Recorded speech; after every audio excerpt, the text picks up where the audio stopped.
जी कि तारे रात तो अदब न झुकदे हुसन चंद जदन निकलदा बाहरों सी ते दे उसदा दर्शन पावन लई ठो चढ़न दे करदा आरो सी ते मेरे वांगों यार करोड़ एक बरदा उंदी खिदमत दे विच अठ पारो सी जिथे सज्जन हारून दा वसदा है किड़ा खुशकिस्मत तो शारो सी।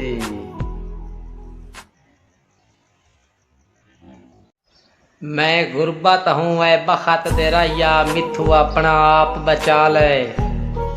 मेरे बच वंज निजस परछावियां तू झट संगतां नाल निभा ले